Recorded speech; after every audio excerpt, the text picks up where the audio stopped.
opportunistic plot of land sits in the heart of Manila. Situated directly at the center of it all, watching over this land is the Manila City Hall and its iconic clock tower. To its north sits Manila Post Office. To the west, the walled city of Intramuros. Across the Pasig River on the east side is Quiapo, known for its various religious communities, and to its south, the famous Luneta Park. Dispersed within the bounds of this site are other traces of Philippine history. As of today, the site holds various land uses. With the prominence of governmental, institutional, and cultural structures, the site acts as a destination for many, from busy students coming from nearby universities to Filipinos running City Hall errands, all the way to avid tourists along cultural landmarks. Along with this, the site is a coveted residential zone, especially with Muslim communities that have a strong religious foundation continually growing and integrating their culture across the river.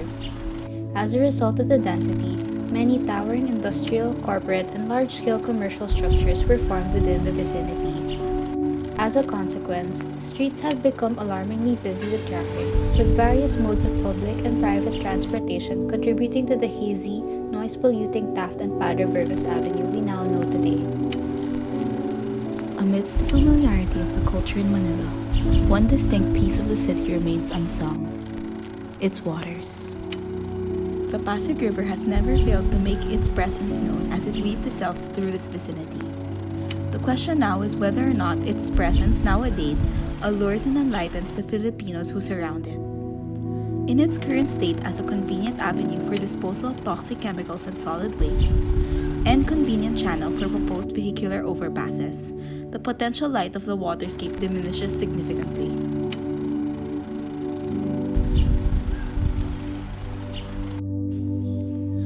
When American urban designer Daniel Burnham visited the Philippines, he proposed 5 major plans for the development of Manila. Among these plans, he envisioned Manila's waterways as doors to development. He pushed for preservation and rejuvenation of esteros, or narrow canals, as an opportunity for freight handling and kie, as well as waterfront and waterscapes as a means of beautification and public activity. To him, water played an essential role in enlivening the lives of a city and its people. Burnham's sensitivity to water has paved opportunities for this project to explore the potentiality of water. We have had vivid visions of this glorious city discovering its full potential, wherein its intricate fabric would guide you through a journey of new sensibilities to waterscapes that rejuvenate the surrounding atmosphere and lifestyle of those who live within it. As we delve deeper into the school, we were able to ask questions like, how can we allow people to live symbiotically with nature and consequently achieve a holistically healthier city? What if Manila was transformed into an urban oasis?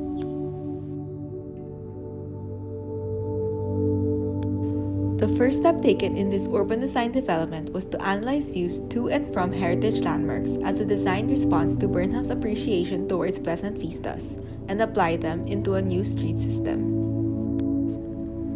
These views project to a maximum distance for walkability and intersect at different points of interest that will be used to create nodes and intersections to provide multiple views and avenues for pedestrians to choose from when strolling around the area.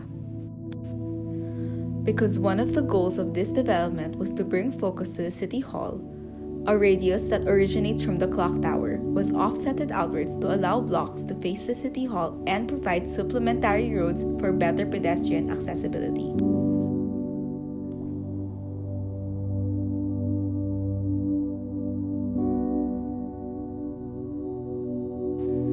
On prioritizing pedestrian-friendly roads, to which Burnham believed immensely, the project explores on different street systems as well.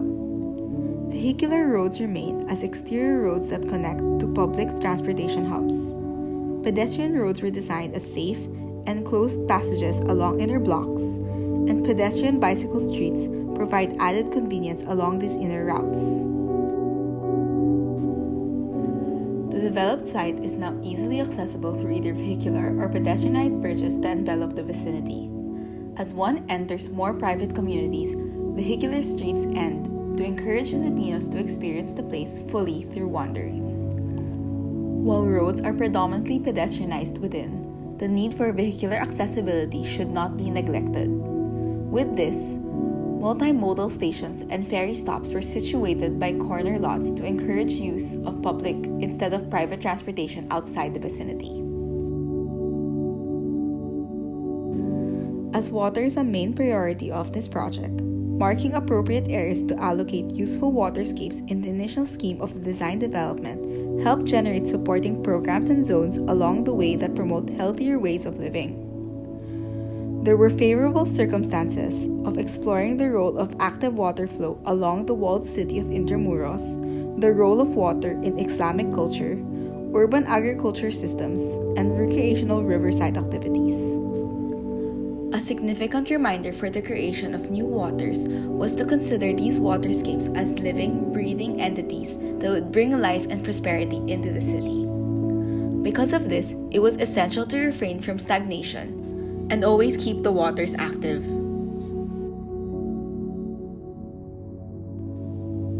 Traveling to Manila now is beyond a commuting experience. It has become a journey altogether. As the LRT takes you to your desired destination, you are guided through scenic views of the river, some patches of lush greenery, and may even get a glimpse of the repurposed Manila Post Office, GSIS building, and the new City Hall Central LRT station. The adaptive reuse of heritage buildings all promote social well-being.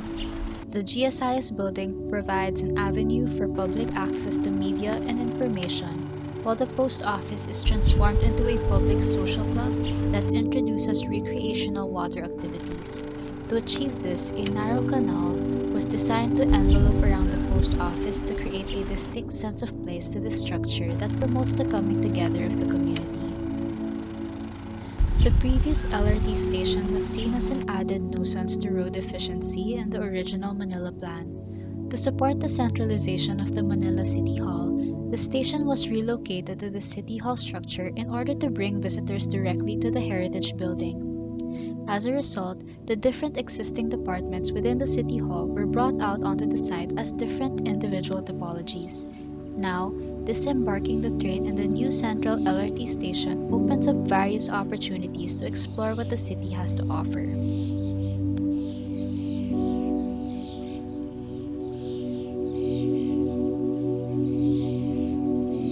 As you exit the left wing of the Manila City Hall, the vast terraces of Intramuros come into view.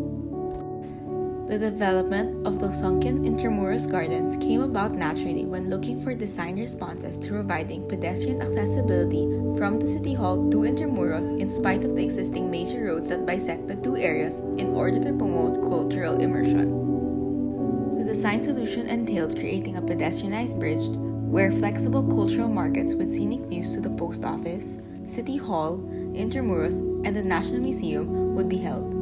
Naturally, sinking the existing vehicular roads to a level below came as a follow-up in order to prioritize granting full scenic experiences to the Filipino on the ground level rather than sacrificing these to fleeting cars that drive past. As the roads move a level down, the Intramuros greens slope downwards as well through implementation of terraces. Creating terraces allowed interactive and usable green spaces that would be open for cultural shops. Filipinos are then enticed to an alluring descent. The terraces also passively catch rainwater and direct them downwards, irrigating along the way to an actively flowing water catchment sunken river that the Filipino could experience, to which it would also serve as a renewable power source for the community. These design opportunities were tackled by tracing back to the concept of stepwells. This foundational idea was iterated in various ways to accommodate different aspects of the city, whether that be through the creation of urban landscapes or incorporating them into building forms that encourage the integration of water in everyday living. Coming from Intramuros, The pedestrian bridge blends seamlessly with the new green cultural strip between the City Hall and the Metropolitan Museum to encourage further immersion into Philippine arts and crafts. Inclusive of this park is an open terraced amphitheater, exhibition spaces, cultural workshops, an art school, and the Katipunan Monument. As you step out of the cultural park and into the civic and residential district with co-working spaces, newly relocated government service buildings, and social spaces for children and elderly, not only are living and working environments for nearby workers and university students enhanced, but running City Hall errands becomes an experience on its own by wandering along the beautiful vistas. These strolls around neighborhood vistas will eventually lead you towards an opening where you could continue to wander along with a view of the vast river scene. The same terraced concept applies in the creation of Pasig riverbanks that respond to the plan of providing accessible riverfronts.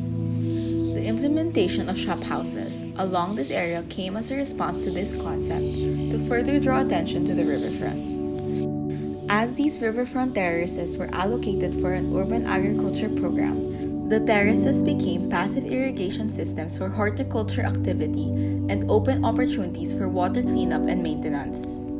Across the river, the integration of an urban agriculture zone with homegrown markets, agriculture schools, halal research facilities, greenhouses and conservatories, restaurants, and food banks promote the idea of ethical food production driven by the Islamic community themselves as a means to introduce more sustainable ways of living in contrast to the industrial and instant lifestyle of readily available goods present in Quiapo. Embracing this terrace concept as the urban fabric of the city meant elevating more experiences throughout different areas.